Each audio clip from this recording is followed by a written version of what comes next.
Terima kasih Bu Dewi sudah memberikan pembayaran dengan baik. Ya, dari ini Ibu Dewi mengajar mata pelajaran produktif ya, mata pelajaran produktif yaitu mapel administrasi transaksi. Ya, silakan Ibu Dewi. Selamat siang anak-anak semua. Siang, Bu. Kabarnya? Baik. Ya, semoga kita baik saja ya, sehat selalu, semangat selalu ya. Pada hari ini, sebelum kita mulai, saya minta satu orang untuk berdoa. Ketua kelasnya Arya, silakan kita dalam berdoa. Marilah kita berdoa menurut agama dan kepercayaan masing-masing. Berdoa dimulai. Doa selesai. Terima kasih ya Arya. Nah, sekarang kita ibu absen dulu ya. Besok Hadir. Aryo Hadir. ya. Hadir ya. Ya, hadir terus ya. Resti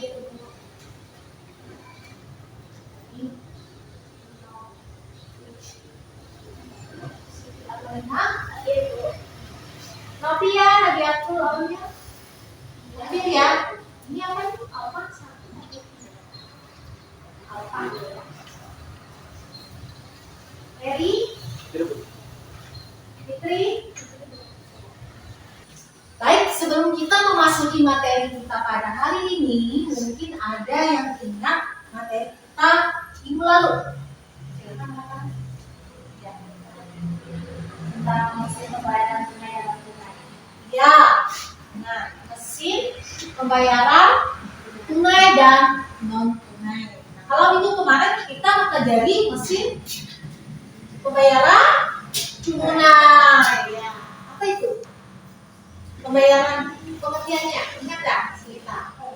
Pembayaran tunai adalah sistem pembayaran atau pembelian barang atau jasa secara tunai dengan pihak pembeli menyerahkan uang sebagai bukti pembayaran sebesar harga barang yang dibeli bersamaan dengan surat pesanan. Bagus, berarti masih ingat ya materi kita minggu kemarin ya. Jadi kalau pembayaran dengan mesin tunai berarti kita hasilnya di sini membayar secara tunai atau secara langsung kepada penjual. Kemudian mesin pembayaran tunai itu ada dua kan ya, cash register, point of sales. Ada dua ya, itu sudah kita bahas minggu kemarin ya. Nah sekarang materi kita adalah mesin pembayaran non tunai. Nah, untuk mesin pembayaran non tunai di sini ya, ada mesin namanya mesin Tapi sebelumnya Ibu akan memberikan informasi mengenai tujuan pembelajaran kita pada hari ini. Yang pertama adalah mengidentifikasi bagian-bagian dari mesin debit dan kredit di mesin EDC. Nah, yang kedua, menganalisis langkah-langkah pengoperasian mesin EDC. Yang ketiga, mengidentifikasi bagian dan fungsi tombol-tombol yang ada di mesin EDC. Ya, jadi itu adalah tujuan pembelajaran kita pada hari ini. Ya, jadi pertemuan kita pada hari ini. Baik. Kita masuk ke materi kita pada hari ini ya. Nah, tadi bisa disebutkan, disampaikan teman kalian Lita bahwa mesin pembayaran itu ada yang tunai dan non tunai. Sekarang saya tanya, ada ya tahu nggak mesin non tunai itu apa sih pengertiannya? Ada yang tahu? Ada. Sekarang bisa nggak ya? Mesin pembelian non tunai itu apa sih? Pembayaran non tunai itu akan biasanya di outlet market maupun di perbankan ya. Ini tujuan pembelajaran sudah tadi ya. Nah, coba kalian perhatikan mesin ini. Pernah melihat nggak? Pernah ya. Coba diamati dulu ya. Jadi kalau kita lihat edisi ini adalah mesin, ini pengertiannya. Kalau dibaca baiknya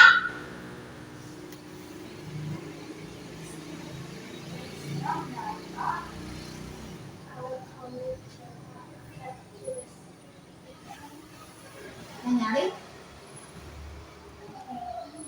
Mesin EDC Electronic Data Capture adalah mesin yang digunakan untuk melayani konsumen yang melakukan pembayaran non tunai atau alat pembayaran elektronik. Ya, jadi menggunakan kartu tadi, baik debit maupun kartu kredit. Kalau pernah lihat semua ini di mana? Lihat ini. Ada di mana? Ya, ada. Minimarket ada ya. Nah, itu karena tadi ini adalah alat pembayaran elektronik menggunakan kartu, yaitu kartu debit dan kredit. Nah, coba kalian lihat mesin EDC. EDC ini apa tadi? Elektronik. Ya, Electronic Data Capture itu menggunakan kartu yang pada dasarnya ada 3 macam kartu. Ya, ada 3 ya nih ya. Ada 3. Yang pertama kartu kredit.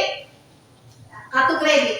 Kartu kredit di sini adalah kartu yang digunakan untuk pembayaran elektronik juga, menggunakan kartu kredit. Tetapi di sini kalau kartu kredit di sini sumber dananya ini dari pinjaman kartu tadi, dan mesin EDC ini itu memudahkan konsumen untuk berbelanja.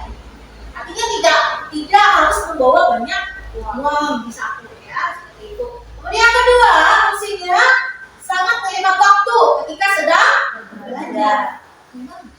Dengan pembayaran seperti itu ya, tinggal kita gesek ya kartu tersebut ya, kemudian nominal belanjanya berapa situ ya, itu memudahkan sekali ya, seperti itu. Tidak ribet. Kemudian memiliki keamanan yang baik karena mesin ini langsung diterbitkan oleh masing-masing bank dan tentunya sudah diawali oleh otoritas jasa mandiri ya, BCA seperti itu ya. Nah, untuk langkah-langkah mengoperasikan mesin debit. Mesin debit adalah mesin digunakan untuk menyelesaikan transaksi yang pembayarannya menggunakan kartu kredit. Nah, ini yang seperti yang saya bilang tadi, bahwa untuk menggunakan mesin ini toko harus mempunyai hubungan. Ya, mempunyai hubungan ya. Jadi hubungannya secara online dengan bank-bank yang sudah ada kerjasamanya ya, dengan pihak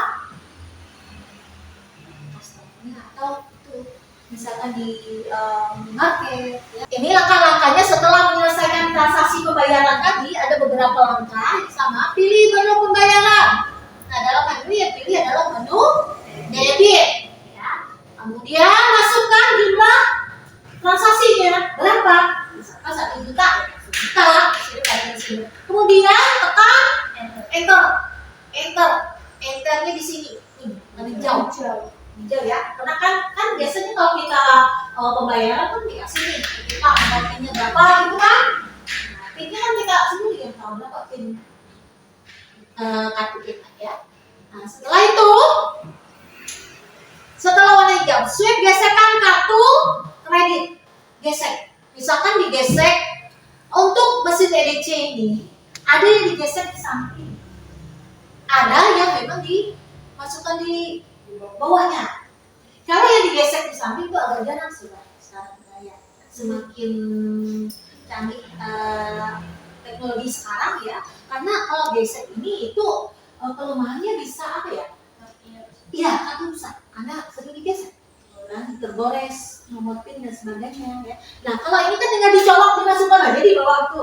Nah, seperti itu. Jadi ini sekarang itu agak seperti ini ya. Setelah itu, nih minta customer menyebutkan nomor PIN. Nomor PIN-nya kan nomor PIN-nya kartu kita kan kita sendiri ya. Yang apa ya? Pihak yang memberikan itu nggak tahu, itu bisa pembatalan. Kenapa? Pembatalan.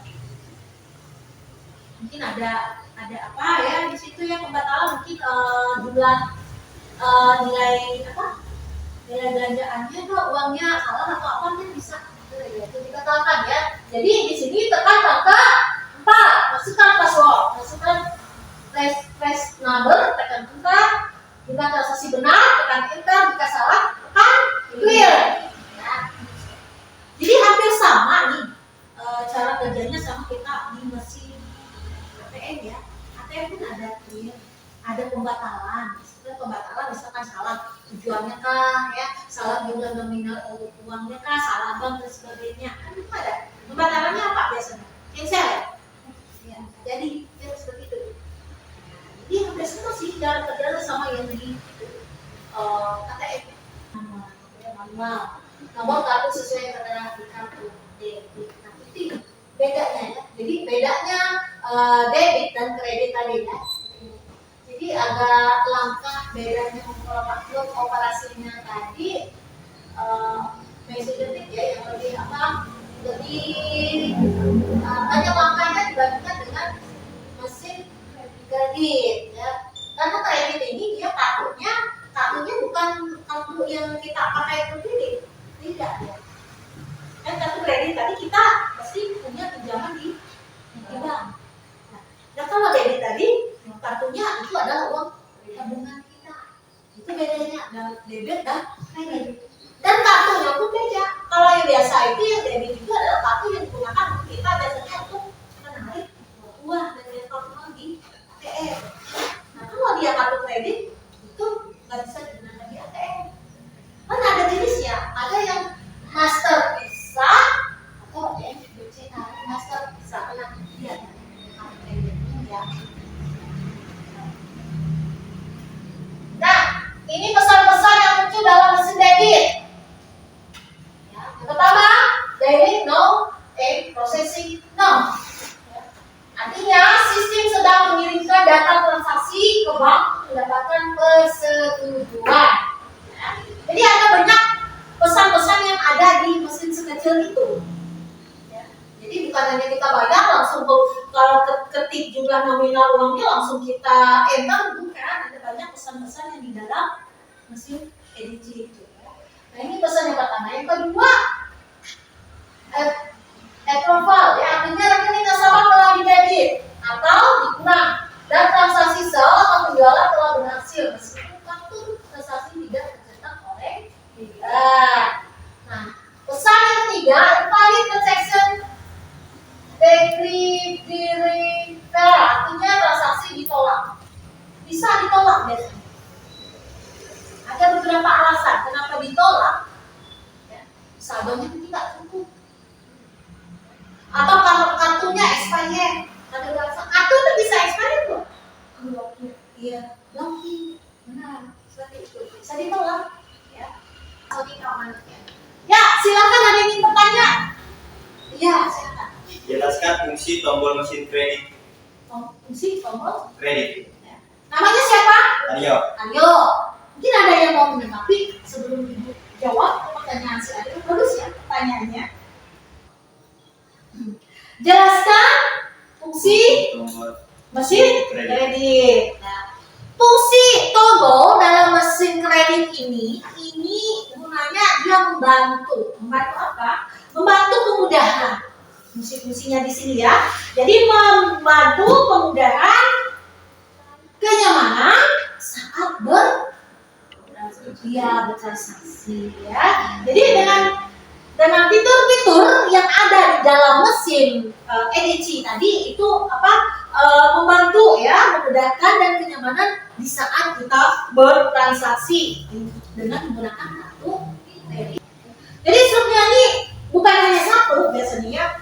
Ada untuk konsumen, keduanya untuk banknya, untuk bank, ya. Yang ketiga untuk penjualnya. Jadi ada 3 langkah ya. Jadi untuk bank dan untuk penjual itu sebagai mungkin laporan. Ya. Di sini ya. Jadi sesuai materi kita hari ini, tadi ada yang sudah bertanya. Sekarang kalian coba sebelum kita membentuk satu kelompok, kita bikin 3 kelompok ya. Bikin pertanyaannya di sekali kertas ya. Ya, bikin pertanyaannya. Berhitung dulu dari ini. 1, 2. Nah, dari 1 lagi. Ya.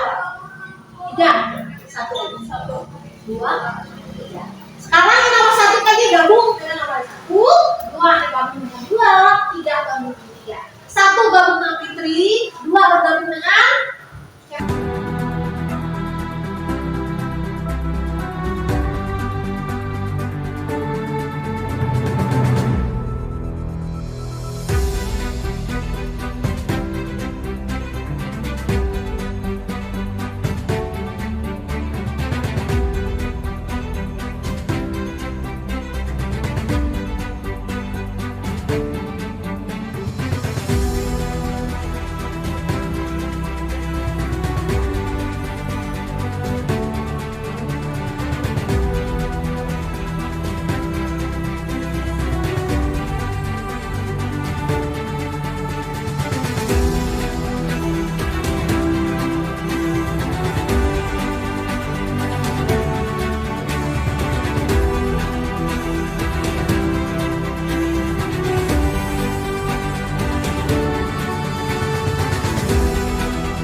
ditunjuk ya, maju ke depan.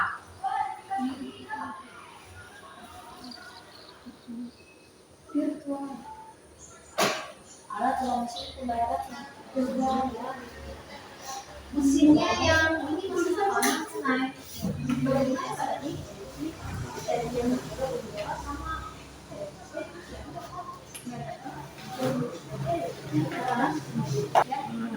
Dah?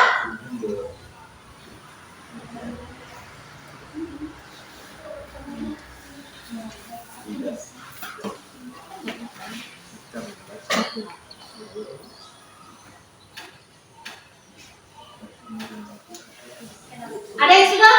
Kelompoknya ya sudah. Silakan kelompok satu. Maju ke depan. Sampai ya. Dua-duanya kartu kredit atau EDC terutama saya capture. Ya, silakan.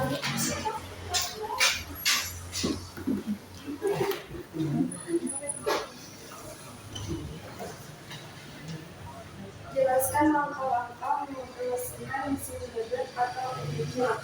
Persiapan awal, verifikasi transaksi, masukkan kartu atau informasi virtual, verifikasi transaksi, proses transaksi, tanda tangan atau verifikasi tambahan, cetak struk atau tanda terima, penutupan transaksi. Silakan itu dulu. Yang tadi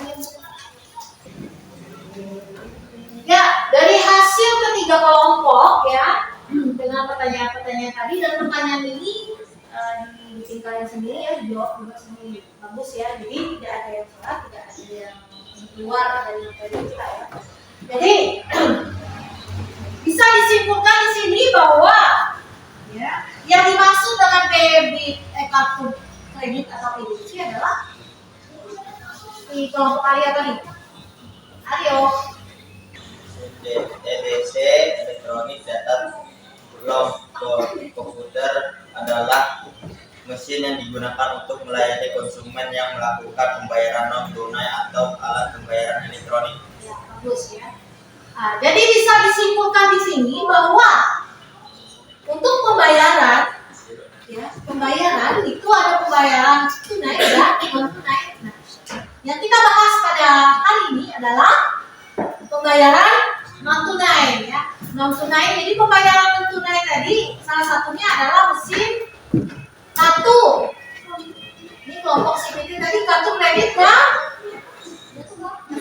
Iya, mesin kredit. Itu adalah mesin pembayaran non tunai dan dijelaskan di kelompoknya Rio bahwa mesin EDC tadi adalah mesin alat pembayaran non tunai ya. Alat pembayaran non tunai untuk melayani konsumen melakukan pembayaran non tunai ya. Dan ini bisa disebutkan EDC ini adalah alat pembayaran elektronik. Adio bukan komputer tapi EDC ya.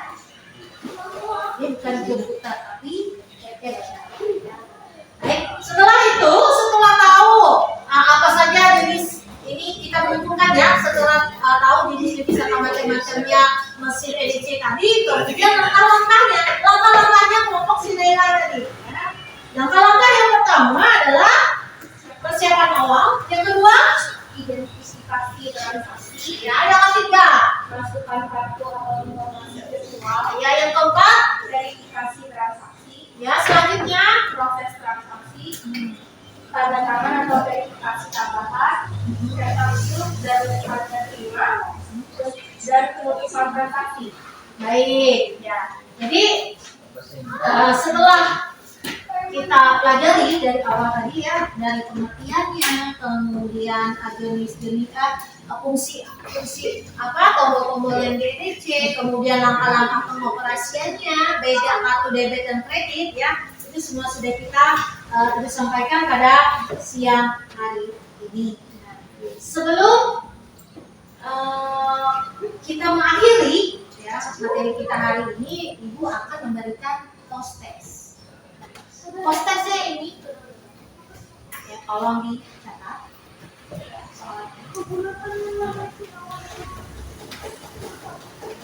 Post test. Masing-masing mencatat post test kita pada hari ini ya. Tugas saya adalah perbedaan langkah pengoperasian mesin kartu kredit dan kartu debit.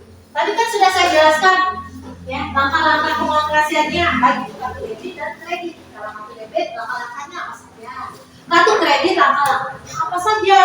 Jadi dia tak terlihat di situ perbedaannya bagaimana pengoperasiannya ya. Kartu debit dan kredit itu dilihat dari langkah-langkah pengoperasian kartu debit.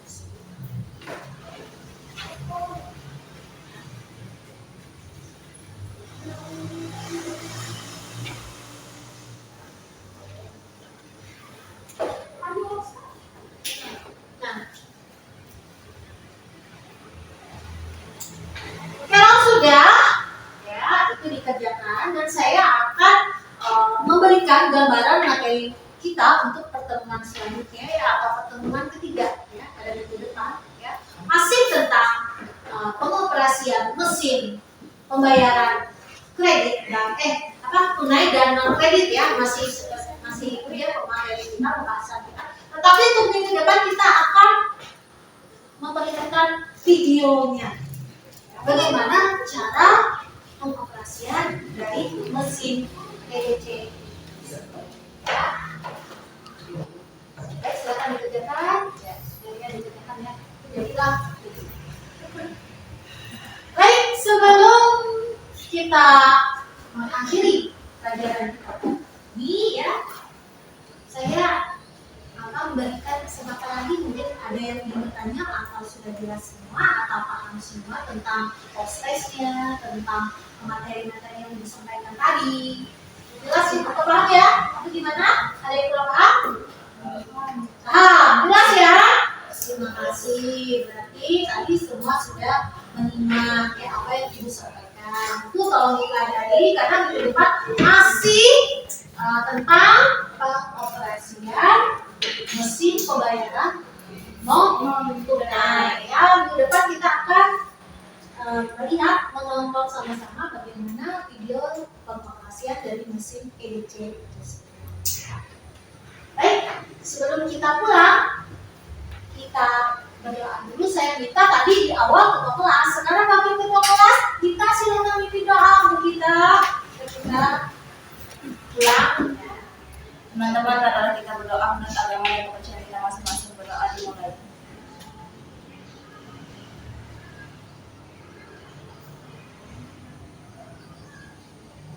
Berdoa selesai. Penyampaian materi dari Ibu Dewi sudah sesuai dengan judul dan terlaksana dengan baik. Yang pertama saya lihat ya, Bu Dewi sudah melaksanakan pembelajaran sesuai dengan judul, terus memfasilitasi kegiatan ini yang membuat pendekatan dengan siswa. Terus Ibu Dewi melaksanakan pembelajaran ini sudah melaksanakan pembelajaran secara menyeluruh. Jadi semuanya ya secara menyeluruh ya tercapai dan baik Ibu Dewi. Jadi ya dalam menyampaikan memberikan materi yang mempergunakan strategi discovery learning ini Bu Dewi apa ada merasa yang kekurangannya atau kelebihannya?